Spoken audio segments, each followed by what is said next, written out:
Bismillahirrahmanirrahim. Rindu surga.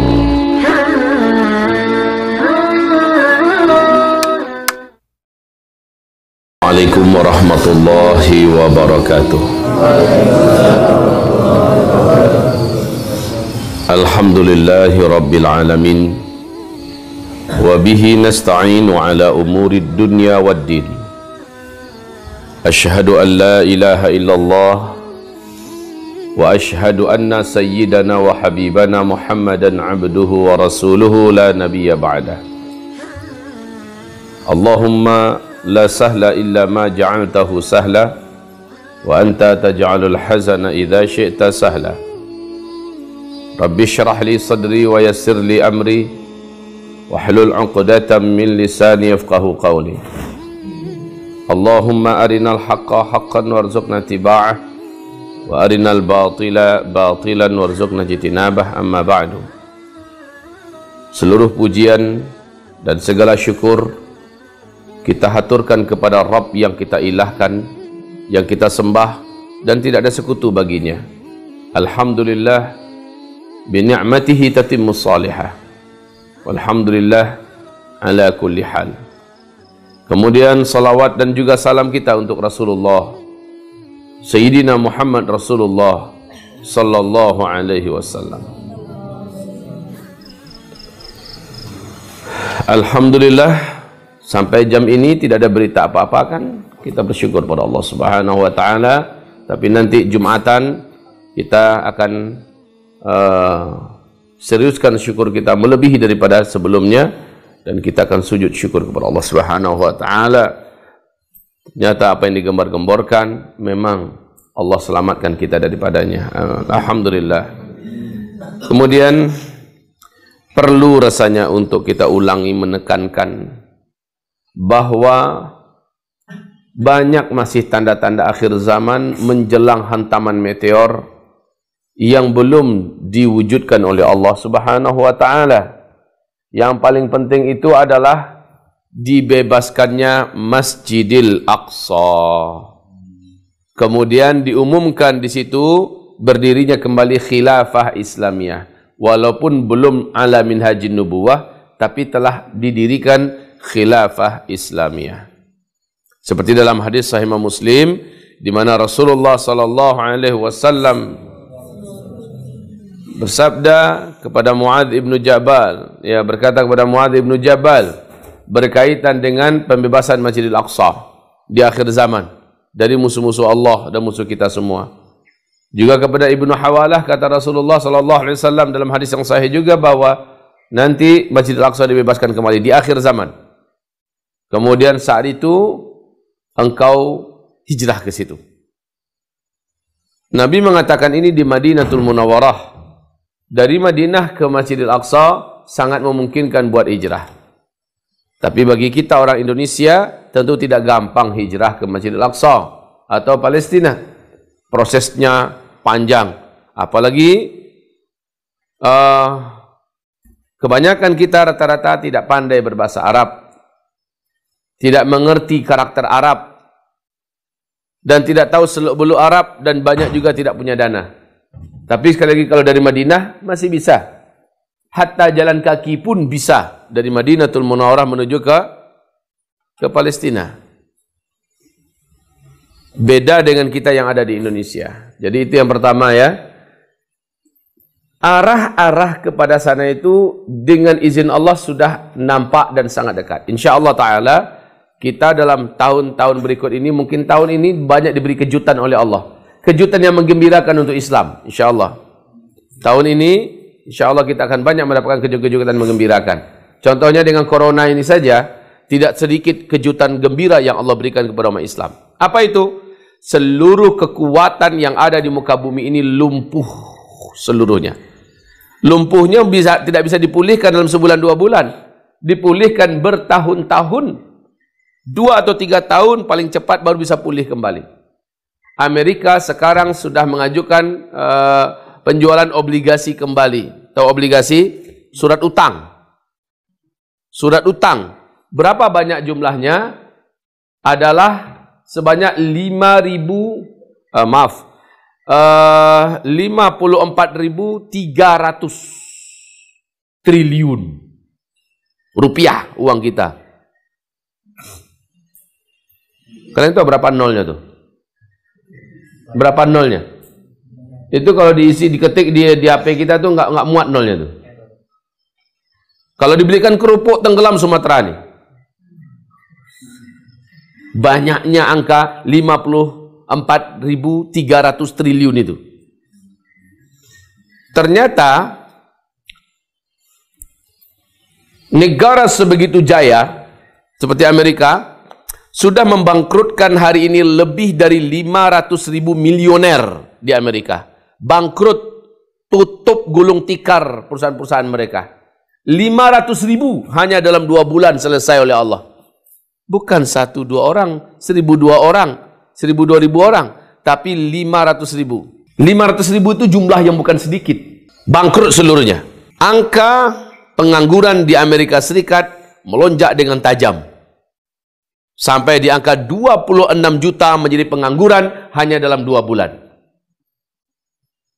Yang terinfeksi positif corona hari ini sudah melampaui angka 1 juta orang manusia di Amerika.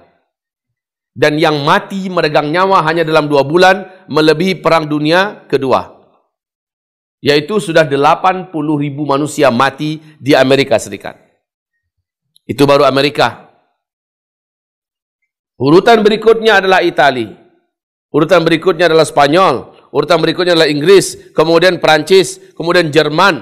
Dan sekarang Rusia. Negara yang hebat sekelas Rusia. Dengan militernya yang sangat canggih. Tidak pelak juga menderita dan sakarat kejang-kejang. Israel yang katanya paling hebat di dunia dan paling pintar juga menuju sakaratul maut. Seluruh negara di muka bumi ini mengalami kehancuran. Militer satu kapal induk terjangkiti jumlahnya 1.000 orang, 5.000-an orang. Maka ini benar-benar tentara Allah Subhanahu wa taala. Sementara orang-orang beriman diberi oleh Allah ujian sebagai rahmat, ya, ujian sebagai penghapus dosa. Untuk diuji bagaimana? Apakah orang ini istiqomah, apakah orang ini sabar? Tapi bagi yang lain dilumpuhkan oleh Allah Subhanahu wa taala. Jadi ini adalah kabar gembira tentunya. Ini kabar gembira bagi Islam. Dan Allah Subhanahu wa taala akan berikan kabar gembira berikutnya.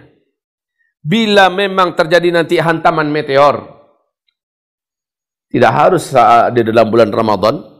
Bila terjadi hantaman meteor apapun bentuknya, dan ini bisa melumpuhkan teknologi, maka meteor yang melumpuhkan teknologi ini akan menjadikan umat Islam bisa berimbang dengan orang kafir. Dalam artian apa? Kita betul-betul mengandalkan full body contact. Tangan kosong lawan tangan kosong, ya, pedang lawan pedang, baru berimbang. Kalau sekarang perangnya perang pengecut. Kirim drone tanpa pesawat tanpa awak, ya kan? Lalu meledakkan dengan drone, ya pakai satelit segala macamnya. Ya, yang menguasai teknologi lah yang akan mengungguli peperangan.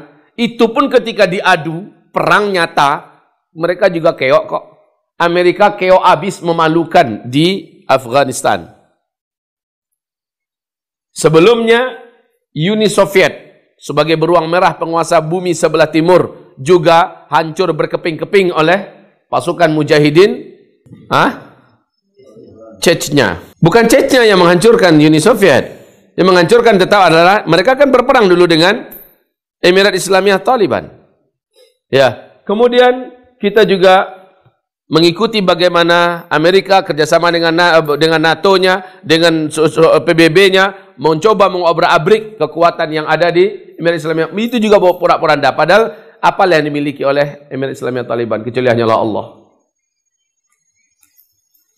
Sekarang para mujahidin yang ada di Suriah juga, termasuk yang ada di Palestina, ya, Brigadir Izzuddin Al-Qassam ini, sampai hari ini orang yang katanya teknologinya terhebat di dunia sekelas Israel tak mampu, ya, untuk berhadapan dengan mujahidin di sana. Bagaimana kalau seandainya teknologi dimusnahkan oleh Allah? Tambah jadi. Karena orang Islam itu adalah kesatria, orang Islam itu adalah pejantan asli, orang Islam itu adalah singa. Kalau tangan kosong, jangan tangan kosong sekali lagi. Sedangkan dunia modern sekarang ini dengan teknologi yang maha canggih, berhadapan dengan mujahidin, keok semuanya. Bagaimana dengan tangan kosong? Masih ingat Ali bin Abi Thalib dengan tangan kosong? Bagaimana si raksasa yang paling ditakuti se-Arab dibelah dua badan oleh Ali bin Abi Thalib ketika adu tanding. Bagaimana kemampuan para sahabat-sahabat? Tidak ada negeri yang mereka masuki yang tidak ditaklukkan. Tidak ada negara yang ditempuh kecuali bertekuk lutut. Tidak ada panglima-panglima perang terhebat dengan pasukan terkuat kecuali porak-poranda berhadapan dengan para mujahidin. Dan ini akhir zaman akan terulang. At-tarikhu yu'idu nafsahu. Tarikh sejarah akan kembali berulang. Kabar gembira berikutnya yang akan Allah berikan kepada umat Islam insya-Allah taala. Kegembiraan kedua yang akan Allah berikan kepada kita insya-Allah taala adalah Allah Subhanahu wa taala akan munculkan gunung emas. Di mana munculnya gunung emas? Di perut bumi Irak. Ya. Di perut bumi Irak akan keluar gunung emas. Apa yang terjadi di perut bumi Irak? Kabar gembiranya di mana? Kan Nabi tidak membolehkan kita berperang ke sana. Nabi mengatakan nanti seluruh lelaki dari muka bumi ini akan datang membawa senjata-senjata mereka ke sana. Dan berperang di situ memperebutkan gunung emas. Gunung emas ini nggak boleh diterjemahkan yang lain-lain. Memang benar-benar emas. Memang benar-benar emas. George Walker Bush, laknatullah alaih, ini pernah berpidato di depan Gedung Putih bahwa satelit Amerika telah menemukan adanya potensi emas yang sangat besar dalam perut bumi Irak. Dan nanti berkat suatu goncangan atau beberapa benturan yang menjadikan gunung ini muncul ke permukaan. Dan ini menyebabkan manusia di muka bumi ngiler habis. Dan mereka datang dengan nafsu mereka untuk berperang ke sana. Nabi mengatakan jangan. Umat Islam tidak boleh pergi ke sana untuk berebutkan emas karena tidak seorang pun akan mendapatkannya. Siapa yang mendapatkan gunung emas ini nanti? Di mana letak kabar gembiranya? Anda bisa mencoba? Di mana letak kabar gembiranya dengan munculnya gunung emas ini? Hah? Itu jawaban yang sangat tepat. Tapi yang pertama kali dulu, mereka berbunuh-bunuhan sesama mereka dulu. Itu yang kabar gembiranya. Mereka habiskan semua energi mereka, semua SDM mereka, semua tentara mereka, berbunuh-bunuhan sesama mereka. Umat Islam jangan ikut-ikutan. Nanti kata Rasulullah dalam setiap 100 orang yang perang, 1 orang cuma yang tersisa hidup. 99-nya mati. Betapa banyaknya kafirun-kafirun itu mati sesama mereka. Dalam rangka perebutan emas. Lah emas itu akan jatuh ke tangan khilafah Islamiyah. Inilah yang akan memakmurkan manusia di muka bumi nanti. Ditambah dengan Allah akan munculkan kekayaan-kekayaan dari muka bumi ke permukaan untuk dinikmati oleh manusia. Di fase kelima nanti bahwa kita benar-benar hidup bagaikan dalam surga dunia. Tidak ada penjahat, tidak ada kejahatan, tidak ada penyakit, tidak ada bencana alam, tidak ada kelaparan, tidak ada panas, tidak ada sesuatu apapun dan tidak ada juga orang miskin. Penjara semuanya sepi dan kosong, polisi hilang kerjaannya. Kemudian apa lagi? Ikhwati fillah, ya, anak-anakku sekalian. Kabar gembira berikutnya yang akan Allah berikan. Kabar gembira berikutnya yang akan Allah berikan kepada kita setelah futuh Baitul Maqdis, Masjid Al-Aqsa. Kemudian yang kedua, munculnya gunung emas yang menyebabkan orang kafir habis dengan sendirinya, ya. Oh ya, hantaman meteor yang menyebabkan lumpuhnya teknologi, betul yang keempat sekarang, ya. Lumpuhnya teknologi itu yang ketiga. Kemudian yang keempat, Allah Subhanahu wa taala akan serahkan kembali kepada kita tanah suci umat Islam yang 3 ini. Masjidil Haram, Masjid Nabawi dan Masjidil Aqsa. Tapi sayang, ketika Masjidil Aqsa dibebaskan, kondisi Masjid Nabawi dengan Madinah dengan Makkah, kata Rasulullah, sedang chaos. Umranu al-Maqdis kharabu Yathrib. Ketika Baitul Maqdis itu sedang makmur-makmurnya, sedang jaya-jayanya, sedang tegak-tegaknya, sedang mewah-mewahnya, kharabu Yathrib. Kharabu Yathrib artinya adalah kehancuran yang terjadi di Madinatul Munawwarah. Kharab. Lalu kabar gembiranya apa kalau begitu? Kabar gembiranya berarti terjadi kelumpuhan dan kekacauan yang sangat masif dari kaki tangan dan antek-antek Yahudi yang menguasai Arab Saudi hari ini. Maka mereka akan dilumpuhkan oleh keturunan kandung Rasulullah SAW ketika Allah memunculkan beliau. Berarti saat itu umat Islam secara otomatis dipimpin oleh satu pimpinan tunggal di muka bumi sebagai sosok khalifah yang nanti akan dibaiat dan diserahkan ke khalifahan yang sudah berdiri dan diserahkan kepada beliau. Dan saat itu tidak ada satupun bumi ini yang tidak akan jatuh kembali ke tangan Islam. Ini kabar gembira. Ya. Lalu kabar gembira yang kelima apa? Akan banyak terjadi bencana-bencana alam. Loh, apa enaknya kabar gembira yang ini? Semua yang mana saja gunung meletus kita kena syahid. Tsunami datang kita kena syahid. Ya. Oh, gempa bumi terjadi longsor, kemudian terbelah, kita tenggelam umpamanya syahid. Ini kabar gembira yang kelima. Kabar gembira yang keenam, akan terbuka di berbagai tempat di muka bumi ini pintu-pintu jihad. Ya, karena ini adalah zaman perang. Kita sekarang memasuki zaman-zaman jihad. Kita tidak usah cari-cari gara-gara. Umat Islam tidak perlu cari gara-gara. Ya, dan memang tidak pernah kok. Umat Islam bukan karakternya tukang cari gara-gara. Tapi umat Islam itu pantang lari kalau musuh datang. Umat Islam itu kalau sudah terbuka pintunya, ulama-ulama dunia dari Ahlus Sunnah wal Jamaah sudah memfatwakan wujubul jihad, wajibnya jihad, fardu bagi setiap lelaki yang ada, maka saat itu itulah dia peluang kita yang terindah dalam hidup ini. Bagi lelaki beriman, tidak ada kerinduannya yang melebihi kerinduan bisa memasuki kancah perang, kancah jihad untuk membela dan menegakkan agama Allah. Dan peperangan-peperangan di akhir zaman, kata Rasulullah, umat Islam dan para mujahidin selalu ditolong dan dimenangkan oleh Allah. Allahu Akbar. Umat Islam di akhir zaman ini dalam perang selalu Allah tolong dan Allah menangkan. Gitu ya. Jadi ini kabar-kabar gembira semua, nggak ada yang jelek itu. Nggak ada yang jelek. Kalau kita terkena musibah bencana alam, maka kita syahid. Kalau ketika terbuka pintu jihad, kita masuk, dan inilah kerinduan kita. Nggak perlu kita harus nunggu-nunggu kapan saya ke Palestina, kapan saya ke Suriah. Nggak perlu. Tiap-tiap negara nanti ada bidangnya sendiri, ada ladangnya sendiri, ada lapangannya sendiri, dan itu akan kita masuki. Nah, sebelum ini semua terjadi, mukaddimah ini ya, maka kita belum bisa berpikir tentang hantaman meteor yang menimbulkan dukhon. Belum. Kita menunggu itu semua. Sampai kepada apa yang nomor 7? Hancurnya perekonomian kapitalis global ribawi. Ulangi balik. Hancurnya perekonomian ribawi kapitalis ya, atau kapitalis ribawi global. Hancur sehingga manusia saat itu kembali menggunakan dinar dan dirham. Manusia saat itu kembali menggunakan emas dan perak, maka uang palsu. Sekarang Amerika suka hatinya aja cetak duit sebanyak-banyaknya. Tanpa ada lagi yang akan menyoal dan menyidangnya. Tanpa ada lagi tuntutan dunia. Cetak duit banyak-banyak, lalu beli emas orang yang ada di negara-negara lain. Lalu beri tanah orang, beli ini, beli. Dia cetak kertas saja dia cetak. Lalu dia beli semua. Dia kumpulkan emas. Jahatnya minta ampun. Alhamdulillah Allah punya cara. Hanya dalam waktu sebentar saja amblas semuanya. Emasnya dikeluarkan untuk bisa menopang kembali ekonominya. Itu pun masih harus utangi. Alhamdulillah, Allahu Akbar. Kalau Allah sudah berkehendak, mana ada yang kaya, mana ada yang kuat. Allahu Akbar. Ini sekali lagi saya katakan, corona ini betul-betul jundun min junudillah.